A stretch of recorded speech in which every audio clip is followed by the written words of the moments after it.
Greetings, and check out this new to me 2016 Honda CTX 700. And as you can see, not the DCT version. We got a clutch here, and it's called the 700, but it's actually 670 cc's. It is a parallel twin. Nice down low underneath the faux fuel tank. There's no fuel, just airbox and plastic and air. So yeah, it's a 6-speed transmission, nice and low. It is a 6-speed manual in this case.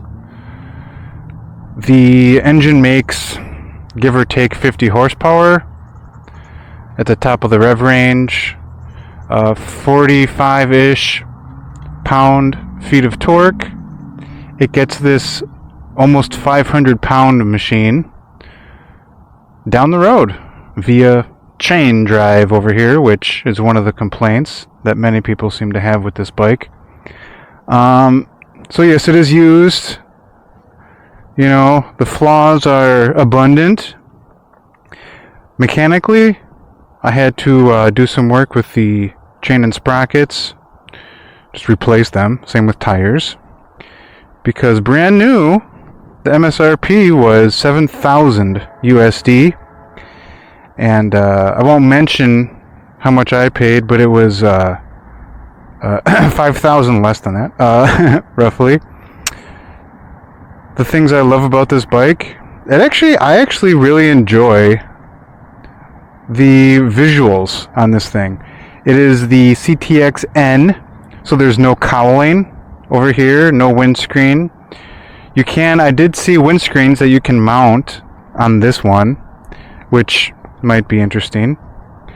Never mind the schmutz on the exhaust. This is actually metal. This bike sounds amazing. Okay, it's a parallel twin, yes, but you need to hear it without the exhaust, and I might play that for you right here.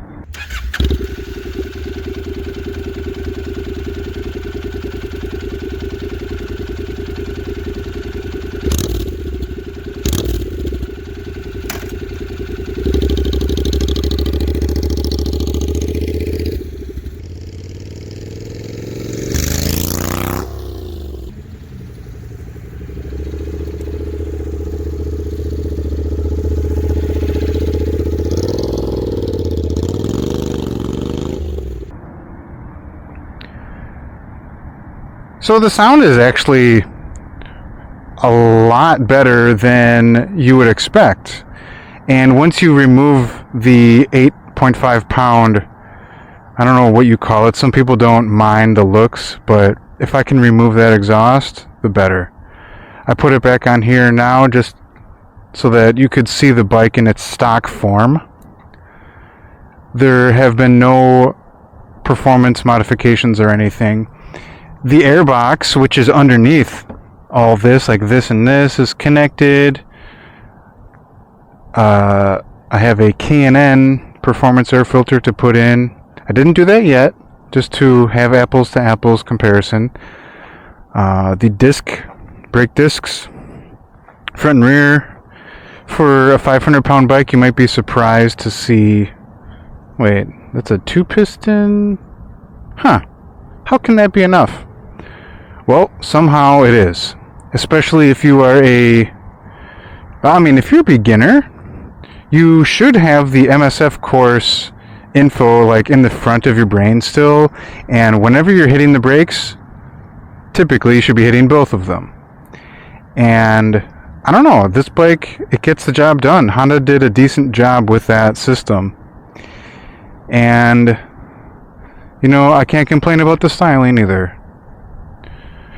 In my opinion, the faired or the cowled version of this bike is just a little too bulky. The wheelbase sits at 60.2 inches. So my Kawasaki standard street bike is 55. A bunch of scooters are 55. A bunch of sport bikes are 55. This is 60. The Goldwing which if you master this bike and you like how it is, you might move up to a Goldwing, is even longer. But yeah, keep that in mind. These are pretty common sized tires, which right now it's early fall 2023, and right now you're kind of just hoping you can get any tires.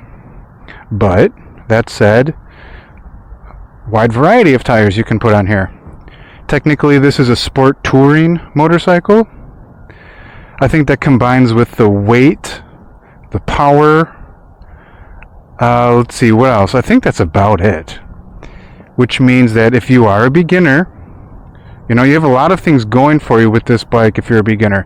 Low center of gravity. A lot of aftermarket parts when it comes to like crash guards and things. Hopefully you don't need any of that equipment, but you never know. And sport touring classification or cruiser means that automobile insurance or cycle insurance is affected, and it's quite a bit lower. Typical Honda, always thinking of the best solution available. No, that's a joke. So here's my little note card. Alright, that's about it. There's a little side to side in here, but that's a bit woeful. I believe it's the CTX700 model this is completely different and actually useful. The under seat storage is average for any bike, which is basically 0. You can, again, put a piece of paper. Unfortunately, like my phone doesn't even fit in there. Maybe my wallet, like my slimline wallet, but because it's hidden, I think they couldn't have the gas cap do the flip, so the whole thing has to come off and you're either holding it or putting it somewhere. Hopefully not dripping gas everywhere. So that's kind of a knock. I mean, it is what it is. I guess it's better than nothing. Put spare GoPro batteries or something in there. So yeah, with the 6-speed transmission, one beef that I have is just the fact that 60 miles per hour, which is a common speed for me at least, in 55 speed limit highway, it's kind of like in between gears a little bit. So the forward controls are, maybe some of you who took the MSF class the last time, and you've had a couple bikes, the last time you had your feet in front of you like this was on a good old Honda Rebel 250, which is the case for me. And this, I'm honestly still getting used to it. So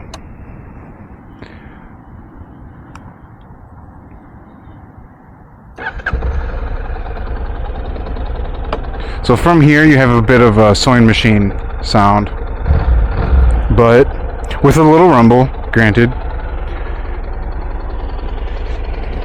And when you're moving,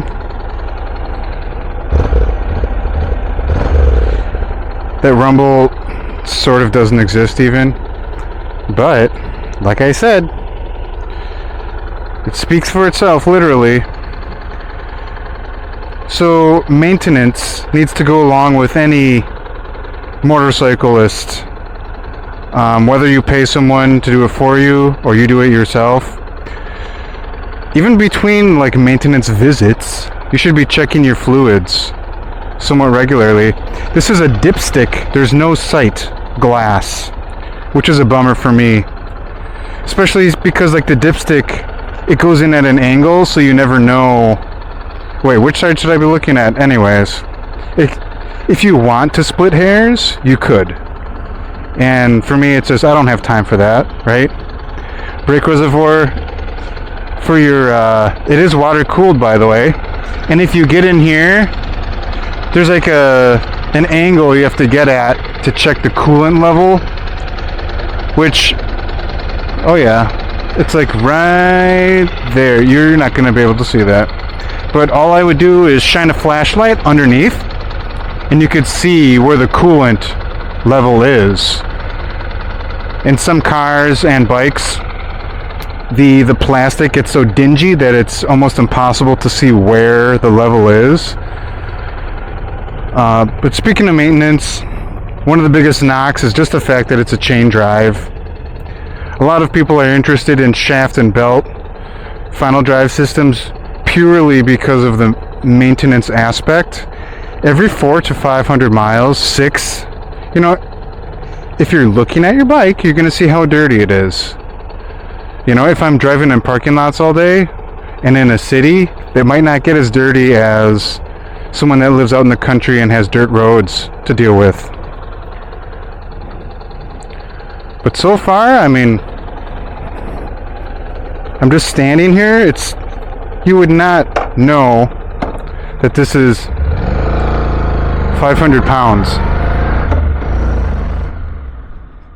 I don't know if I mentioned, but it's got 50-ish horsepower. And that torque, the torque figure, just